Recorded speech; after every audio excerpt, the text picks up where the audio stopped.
so good. Figure game. Mafioso. The Cannon. It's only one way to win, and that's win. I ain't gon' say the shit again, and it's only one way to lose. Alright, you guys, we are back on the Midday Rush. I am your girl, Somebody Monica. Hey, be my DJ pt1. Yeah. You know what? The weather is breaking. Some of you guys who don't have jobs, who like to read, is a good thing because Philadelphia is known for its phenomenal book rights authors. And today, second half of the show, we actually have one here in the building with us. I'm going to give you a brief synopsis of this book, and I already can't wait to actually read the whole book. And the reason why it really captured me is because I'm from the 19124. So here we go. Maurice Brown is a man who lives by the code of the streets. The indoctrination was embedded in him throughout his upbringing in the mean streets of North Philadelphia. When Reese is faced with a proposition to break new ground and make more money than he has ever seen, the bright ideas all stems from the calculating mind of his old head, y'all know how we call him the old heads, and mentor Mike, who sets up shop in Frankfurt, fiercely taking the neighborhood by storm. We've all heard that story like way too many times.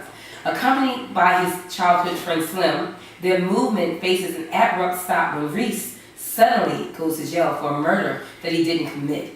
With blood on Mike's hands and Slim in the fresh grave, Mike puts his brain to work out creating a small empire for Reese to return home to. Upon Reese's release from prison, he has a new alliance and plans to make all this back, what he has lost all the time, while trying to please his baby's mom and wifey of over 20 years, Keita, and his nearly grown daughter, Monica. Slim is resurrected through his son Rel, who is running with the same crew as his father and stepping into his father's shoes.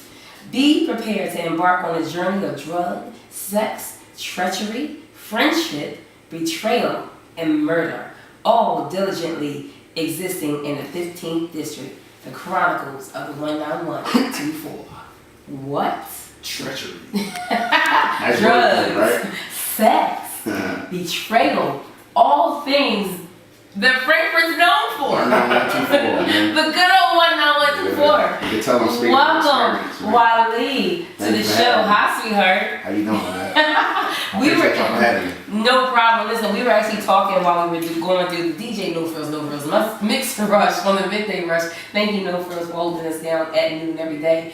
But Wally, good night.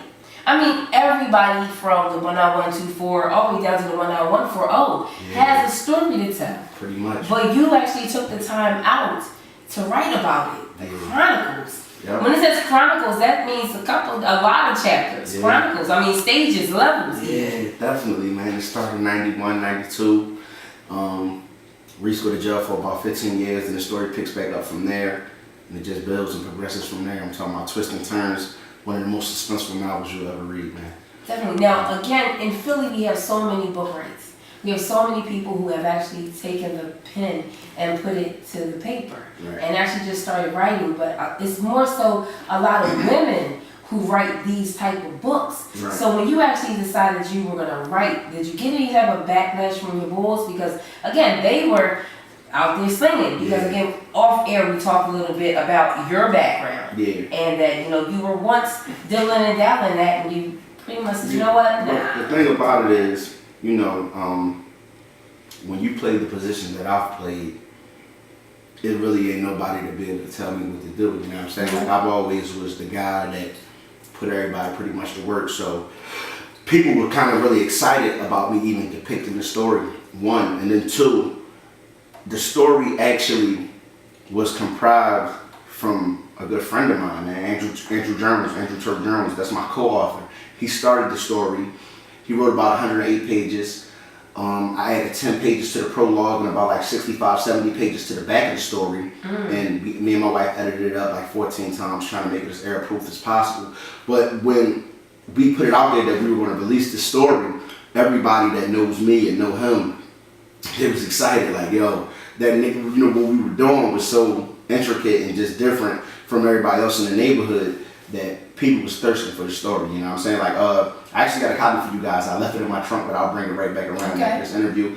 The back of the book, it has a picture of the actual block that we used to be on. So I made it like as real as I possibly can without getting anybody in trouble. You know what I'm saying? Like, so everybody was just thirsting for it. Nobody gave me no flack. Yeah, because definitely we can take it back to my cousin, the author of True to the Game. Shout out to Terry Woods. Yes, Terry Woods, and everybody wanted to be a character in that book. Yeah, I actually And so, and that's the thing. A lot of people could have been and fit the description of characters in the book. Yeah. And a lot of people didn't realize that a lot of that was true life experience. Shout out to Amin. You know, author of Comic Candy. He actually in the book. Yes. He in True to the Game. So was Terry one of your mentors? I'm gonna be honest. This is where it all started for with me.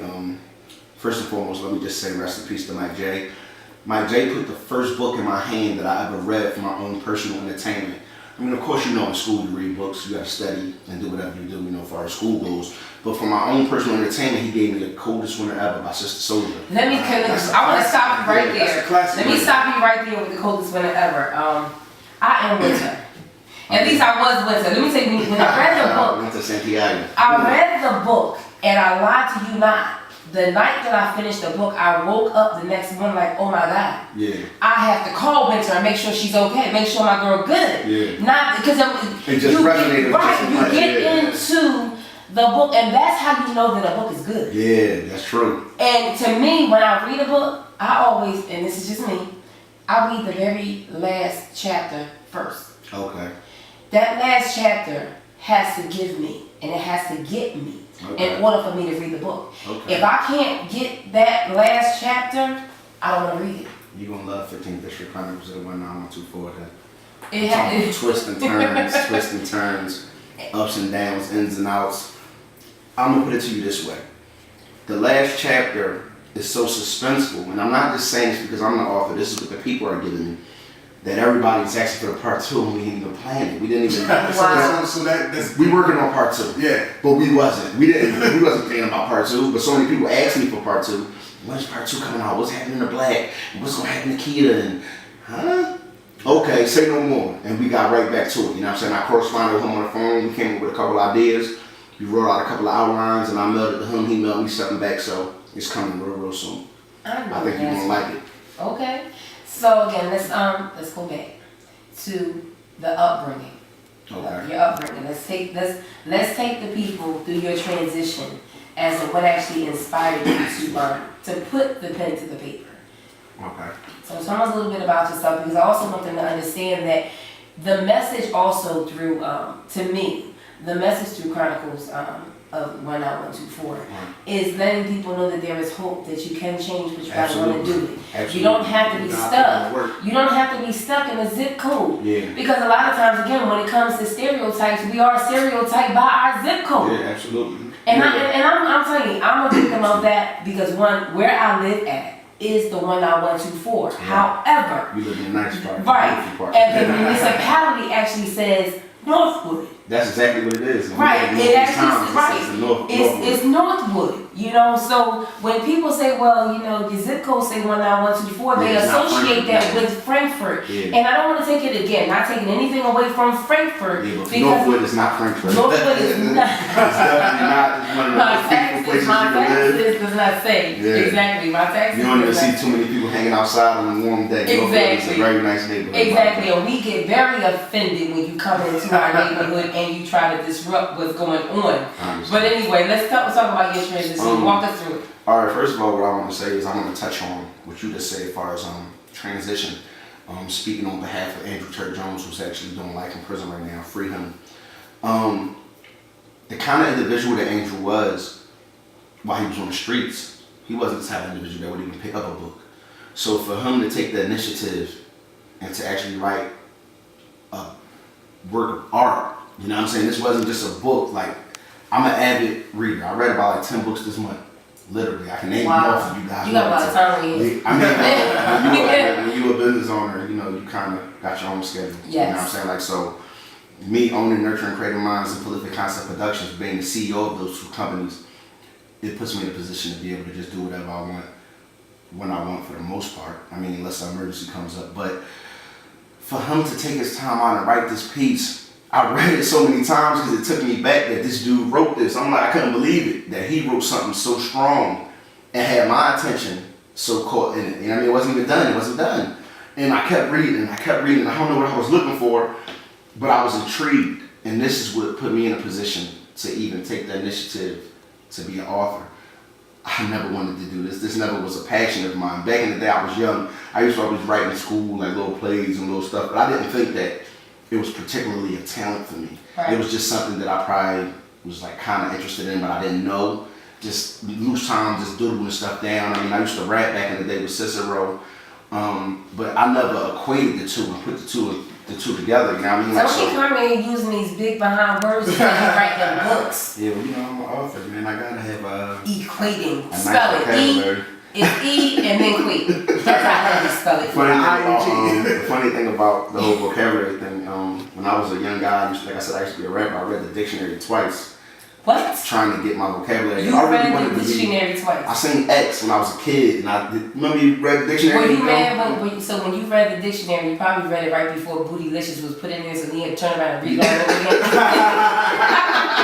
Yeah, I read it, man. You know, actually, I didn't read the dictionary twice. I read the dictionary and I read a thesaurus. Okay. So that's the two things that I read. I always say I read the dictionary twice, but Spell thesaurus. The source. source. Uh-huh. Nevertheless, you know, I didn't. This wasn't in my cards. At least I didn't think it was. You know, a lost pen about the island work in mysterious ways. So him putting Turk in my life and putting Andrew Turk Jones in a position to even be incarcerated and write this masterpiece, it kind of put me in a position to take the initiative to become an author. You know what I'm saying? I took a little crack at it. I wrote a couple of chapters, and I let some people read it and didn't tell them that I wrote it.